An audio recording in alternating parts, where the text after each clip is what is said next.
स्वागत है दोस्तों। आज 28 फरवरी है और 28 फरवरी का हमारा ये प्रैक्टिस सेट है। इस प्रैक्टिस सेट में आपको 10 महत्वपूर्ण प्रश्न मिलेंगे और सभी प्रश्नों के व्याख्यात्मक हल भी आपको मिलेंगे। सारे प्रश्न बहुत दिलचस्प हैं और एक प्रश्न के बहाने कई प्रश्न आप आज सीख के यहाँ से जाएंगे। तो शुरुआत करते हैं। सबसे पहला प्रश्न है, भारतेंदु हरिश्चंद्र के साहित्यिक गुरु कौन थे?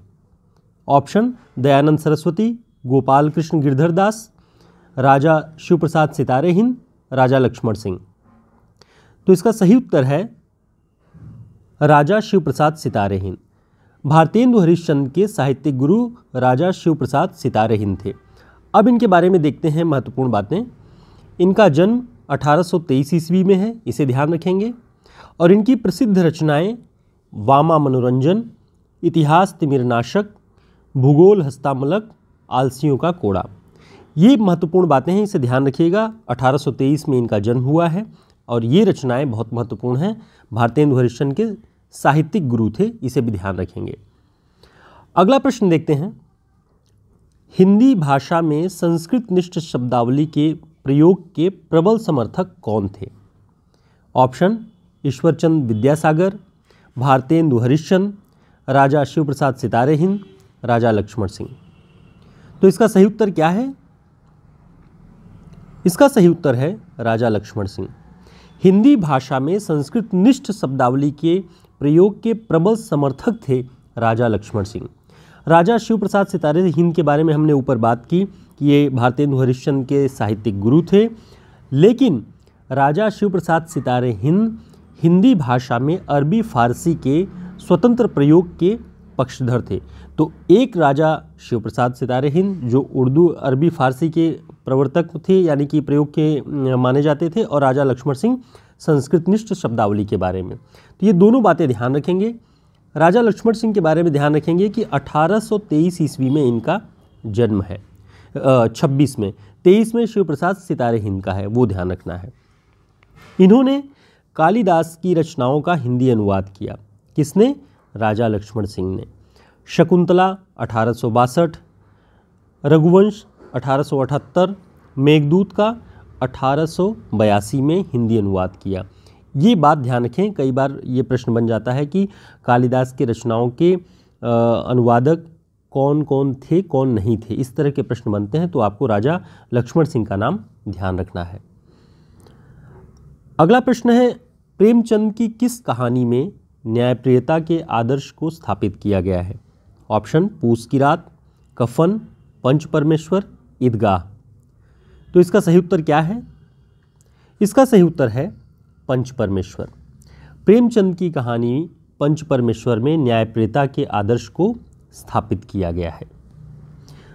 दोस्तों, इस तरह के सभी प्रैक्टिस सेट और वन लाइनर प्रश्न आपको हमारे इस हिंदी साहित्य के शॉर्ट नोट्स में मिल जाएंगे।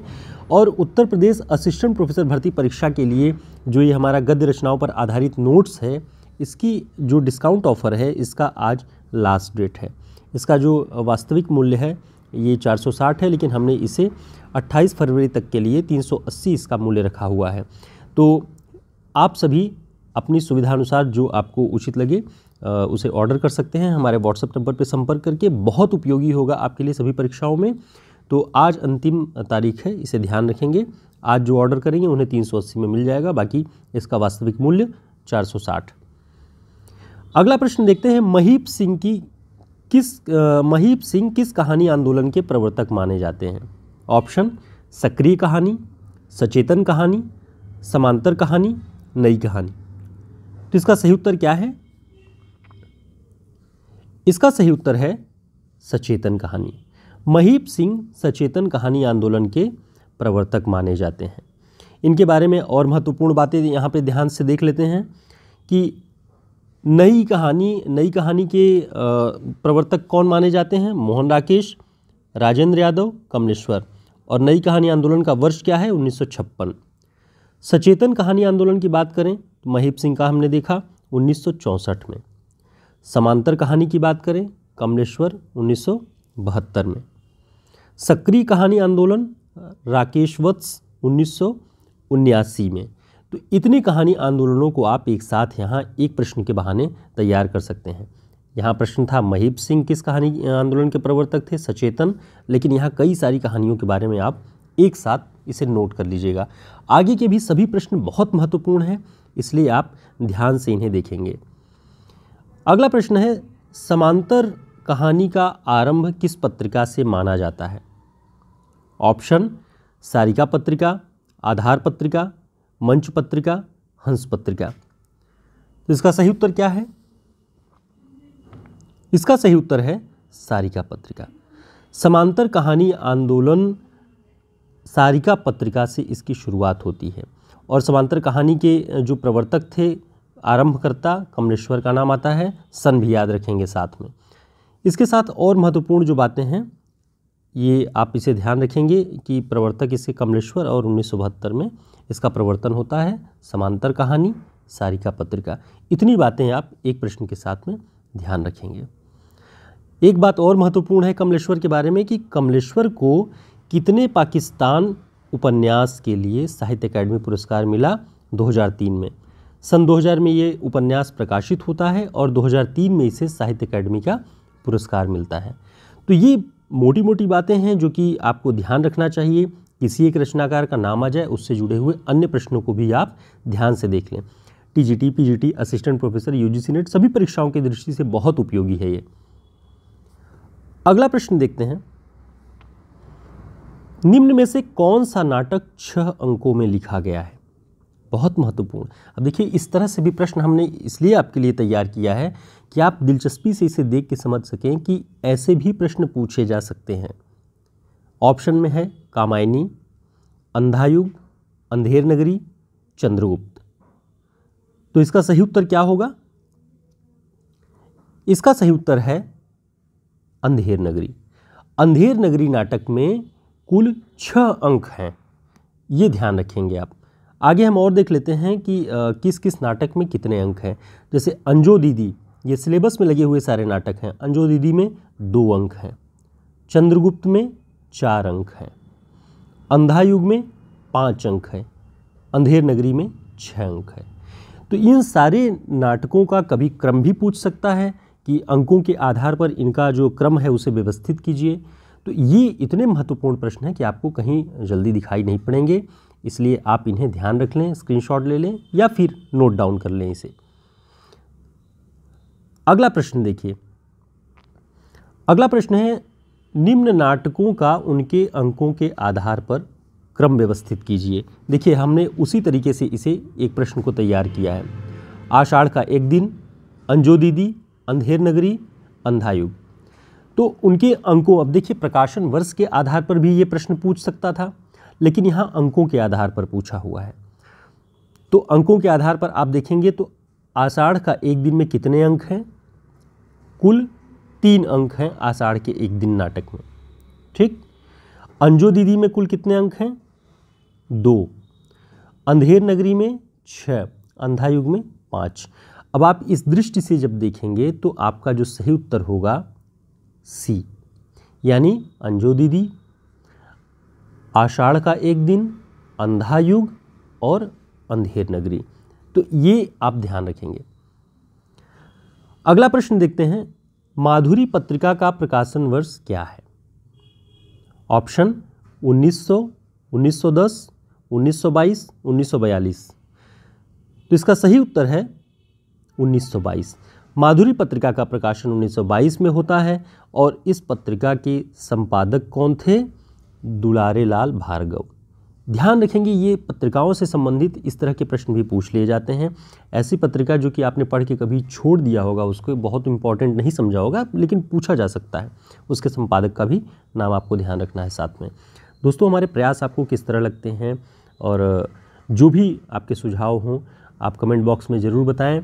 और अगर आपके लिए उपयोगी है ये कक्षा तो चैनल को सब्सक्राइब कर लें, वीडियो को लाइक कर लें ताकि हम जुड़े रहें। अगला प्रश्न देखिए, भावों की भिड़ंत नामक ऐतिहासिक लेख का विवाद क्या था? ऑप्शन, निराला की कविताएं रविंद्रनाथ ठाकुर की कविताओं की नकल हैं, प्रेमचंद ने शरचंद के साहित्य की नकल की है, बिहारी और देव में कौन बड़ा है, अनस्थिरता शब्द को लेकर उठा विवाद। तो इसका सही उत्तर क्या है? इसका सही उत्तर है निराला की कविताएं रविंद्रनाथ ठाकुर की कविताओं की नकल है। भावों की भिड़ंत नामक ऐतिहासिक ये जो लेख बहुत प्रसिद्ध हुआ, इसका विवाद यही था कि निराला पर आरोप लगाए गए कि रविंद्रनाथ ठाकुर की कविताओं की नकल हैं बहुत सारी कविताएं निराला की। अब इसके बारे में हम देखते हैं कि यह विवादित लेख प्रभा पत्रिका में प्रकाशित हुआ। इसका प्रकाशन कानपुर से होता था और बालकृष्ण शर्मा नवीन इसके संपादक थे। तो प्रभा पत्रिका के संपादक कौन थे? बालकृष्ण शर्मा नवीन। और कहाँ से प्रकाशित होती थी ये पत्रिका? कानपुर से। तो इतनी बातें आप एक प्रश्न में पा जाते हैं। तो ये चीज़ें आप ध्यान रखेंगे तो आपकी जो तैयारी है वो आसान हो जाएगी। अगला प्रश्न देखते हैं। आत्माराम की टेंटे और कल्लू अलहैत नामक जो ये प्रसंग है वो किनके बीच में साहित्यिक विवाद था जिसकी वजह से ये चर्चित हुआ है? आत्माराम की टेंटे और कल्लू अलहैत। ऑप्शन: महावीर प्रसाद द्विवेदी और बालकृष्ण भट्ट, रामविलास शर्मा और नामवर सिंह, बालमुकुंद गुप्त और महावीर प्रसाद द्विवेदी, भारतेंदु और प्रताप नारायण मिश्र। तो इसका जो सही उत्तर है वह है बालमुकुंद गुप्त और महावीर प्रसाद द्विवेदी। ये साहित्यिक विवाद, आत्माराम की टेंटे और कल्लू अलहैत वाला जो ये प्रसंग है, ये बालमुकुंद गुप्त और महावीर प्रसाद द्विवेदी जी के बीच साहित्यिक विवाद है। इसका प्रसंग क्या था वो हम ध्यान से देखते हैं कि महावीर प्रसाद द्विवेदी के निबंध भाषा और व्याकरण में प्रयुक्त अनस्थिरता शब्द को लेकर विवाद उठा। बालमुकुंद गुप्त जी ने आत्माराम नाम से कई सारे लेखों की एक श्रृंखला चलाई और महावीर प्रसाद द्विवेदी जी के का खूब आलोचना की उन्होंने, बालमुकुंद गुप्त जी ने। उसके उत्तर में महावीर प्रसाद द्विवेदी जी ने सरगो नरक ठिकाना नाही शीर्षक से लेख लिखा कल्लू अलहैत नाम से। तो कल्लू अलहैत नाम से किसने लेख लिखा? महावीर प्रसाद द्विवेदी ने। कौन सा लेख? सरगो नरक ठिकाना नाही। और किस लेख को केंद्र में रख के विवाद ये उठा? भाषा और व्याकरण। बहुत सारी बातें हैं, इसे स्थिर होकर आप देखेंगे तो एक ही प्रश्न से कई सारे पॉइंट आपके तैयार होंगे कि महावीर प्रसाद द्विवेदी जी का निबंध था भाषा और व्याकरण, इसके अनस्थिरता शब्द को लेकर विवाद उठा। विवाद उठाने वाले थे बालमुकुंद गुप्त। प्रत्युत्तर में महावीर प्रसाद द्विवेदी जी ने लिखा सरगो नरक ठिकाना नाही। तो इतनी बातें आपके तैयार हो जाएंगी केवल एक प्रश्न से। तो बहुत ज़्यादा सवालों की श्रृंखला न लेकर हम बहुत कम प्रश्नों के साथ अधिक से अधिक जानकारियाँ यहाँ हम इकट्ठा कर सकते हैं। तो फिर से जिन लोगों ने सूचनाएं नहीं देखी हैं उनके लिए कि यूपी हायर का गद्य रचनाओं का जो ये पाठ्यक्रम में शामिल रचनाएं हैं उन पर आधारित हमारा ये नोट्स, वन लाइनर और प्रैक्टिस सेट है। इसमें 250 लगभग प्रश्न हैं, ऑब्जेक्टिव प्रश्न और वन लाइनर, सभी रचनाओं पर जो महत्वपूर्ण कथन हैं, जो उसमें इम्पॉर्टेंट चीज़ें हैं, वो सब एक जगह कलेक्ट हैं। और 28 फरवरी यानी आज इसका अंतिम दिन है ऑफ़र का। आज आपको 380 में मिलेगा। इसके बाद इसका जो वास्तविक मूल्य है वो 460 है। तो आप सभी हमारे व्हाट्सएप नंबर पर संपर्क करके इसे ऑर्डर कर सकते हैं। दोस्तों, फिर मिलेंगे एक नई क्लास में एक नए प्रैक्टिस सेट के साथ। तब तक के लिए नमस्कार, शुभकामनाएं और इसे रिवाइज़ कर लीजिएगा आप लोग। धन्यवाद।